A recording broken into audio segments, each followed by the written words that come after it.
Jangan lupa untuk subscribe, share, dan nyalakan lonceng notifikasinya sebagai bentuk dukungan kamu. Do you see what I see?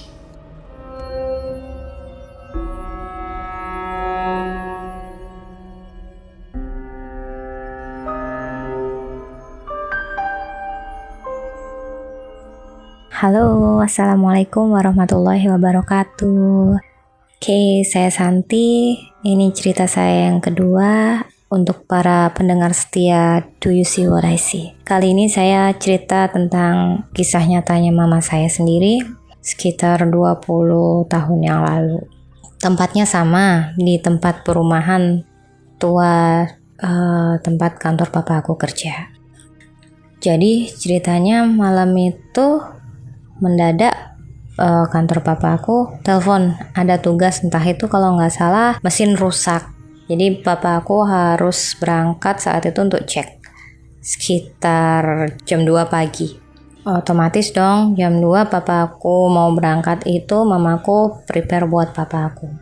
Terus di saat berangkat seperti biasa juga mamaku nganter di depan pintu.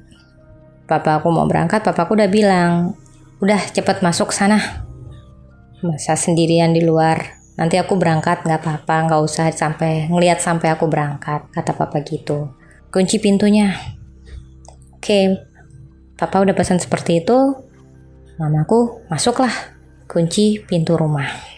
Terus mamaku sebelum tidur lagi ke kamar mandi. Biasa, kencing dulu, cuci tangan, cuci kaki kayak biasanya. Kebiasaan kita seperti itu. Setelah itu, dari kamar mandi, mama aku tidur. Kebiasaan kami sih kalau tidur memang lampunya peteng ya, matiin lampu.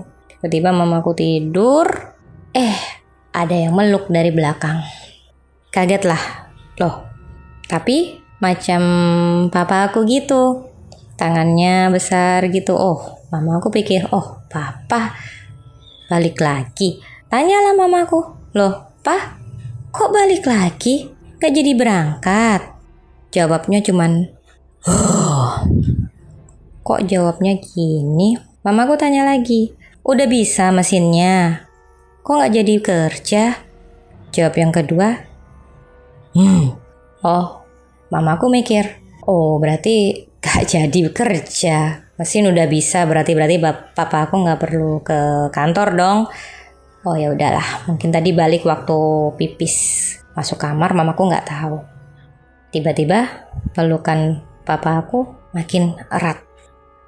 Otomatis, kok gak kayak biasanya. Mamaku pegang dong, karena meluknya dari belakang ya ini ya, bukan dari depan, dari belakang. Jadi mamaku tidur nyamping ke arah kanan. Papa aku ada di belakang mamaku peluknya, bagian perut. Tangannya dipegang sama mamaku. Kok meluknya tambah erat gini, kan agak sakit juga. Terus habis itu, papa. Mamaku manggil nih. Kok kayak biasanya. Tiba-tiba di saat itu berubah. Itu tangan seperti ada bulunya tiba-tiba. Yang tadinya ini papa aku kan gak seberapa punya bulu ya tangannya, jadi biasa banget lah.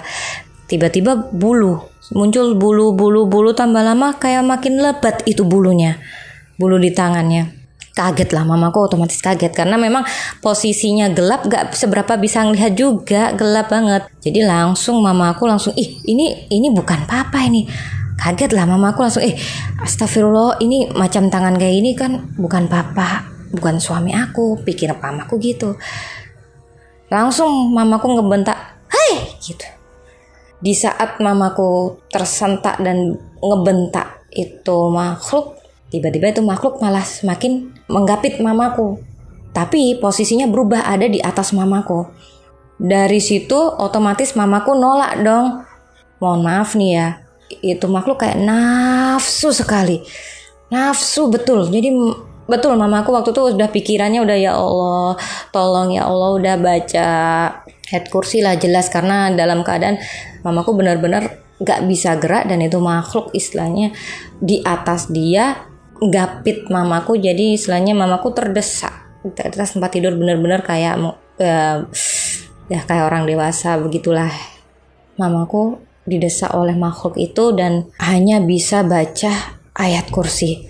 Sambil menolak-nolak mamaku cuma bisa baca ayat kursi, trikul. Udah itu aja diulang-ulang sampai akhirnya tenaga itu makhluk berkurang.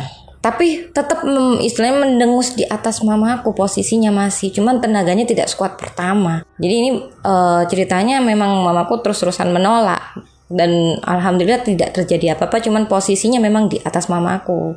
Di saat itu makhluk tenaganya sudah tidak ada karena mungkin bacaan dari ayat-ayat suci yang mamaku doakan, makhluk itu hanya terdiam di atas badan mamaku. Mamaku masih ngerasa itu. Jadi mamaku tetap gak bisa gerak. Cuman itu makhluk juga posisinya diem. Tetap mamaku semakin lancar. Yang tadinya baca-baca itu masih antara menolak sambil membaca-baca.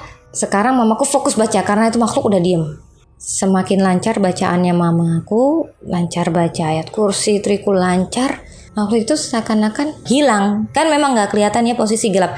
Hilang sedikit demi sedikit. Jadi dengan tenaga yang tidak ada, melemah, tapi masih kerasa ya, karena mamaku istilahnya posisinya dihimpit, masih kerasa ada di atas, tapi lama-lama seperti melemah dan hilang.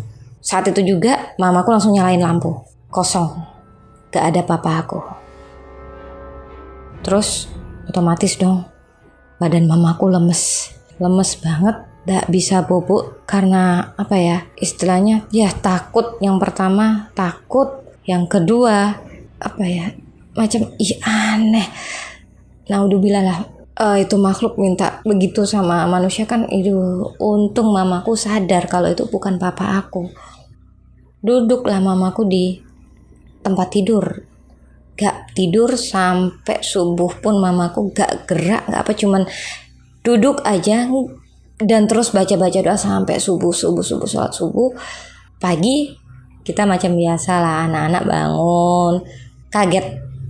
Jujur kaget.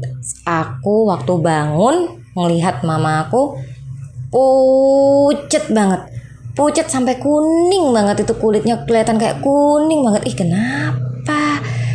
Diem aja. Aku omong, Mama kenapa? Mamaku diem aja. Ini mama kenapa?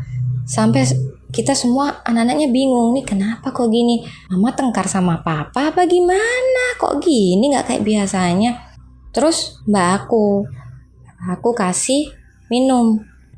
Setelah minum mamaku baru bisa omong. Mamaku bilang, Mama diganggu.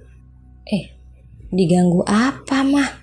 Diganggu sama genderuwo. Otomatis kaget banget. Kok bisa diganggu seperti apa? Kok bisa sampai sepucet ini? Sampai kuning loh. Muka-mukanya semuanya dan matanya istilahnya kayak orang shock lah istilahnya. Ternyata mamaku baru bisa ngomong dikasih minum. Setelah kejadian itu sampai pagi, sampai kita nanya belum minum. Karena badan udah kayak kaku, gemeter, takut, orang shock gitulah, kayak trauma gitu. Terus habis itu gak lama papa aku datang pagi itu, nanya, loh kok mama kenapa, kok pucat sakit, kata papa gitu. Waktu papa datang ini mama langsung cerita semuanya. Akhirnya ya udahlah, semenjak kejadian itu kalau misalnya papa berangkat malam-malam gitu, kalau misalnya ada mendadak pergi kemana, papa luar kota atau kemana kerja, salah satu dari kita anaknya pasti ada yang bobo sama mama. Karena kasihan lah, jangan sampai kejadian lagi, pikir kita sih gitu. Karena memang yang ngeri lah sebagai wanita, istilahnya diperlakukan seperti itu sama manusia aja kesel, apalagi nih. Tapi kan yang menakutkan ini bukan manusia, yang lebih mengerikan adalah itu. Namun alhamdulillahnya Allah masih kasih selamat buat mama aku dan tidak terjadi apapun. Itulah bersyukurnya mamaku, bersyukur banget. Istilahnya mamaku pesan kalaupun kenapa-napa dengan makhluk, tetap baca itu surat Al-Fatihah, ayat kursi, trikul, semuanya baca semua. Karena mereka gak akan mungkin kuat juga. Kita makhluk yang lebih sempurna. Tapi gimana tetap shock pasti ada lah. Karena memang kejadiannya nyata dan juga benar-benar dikira itu adalah papa aku, namun untungnya mama menyadari itu gitu, meskipun lampunya gelap banget karena dimatikan, gak ada lampu kan kalau bobo ya, syukurlah. Oke, itu cerita saya yang menceritakan kembali tentang kejadian nyata yang dialami sama mama saya. Oke, terima kasih buat pendengar setia Do You See What I See. Sampai jumpa lagi di cerita saya selanjutnya. Assalamualaikum.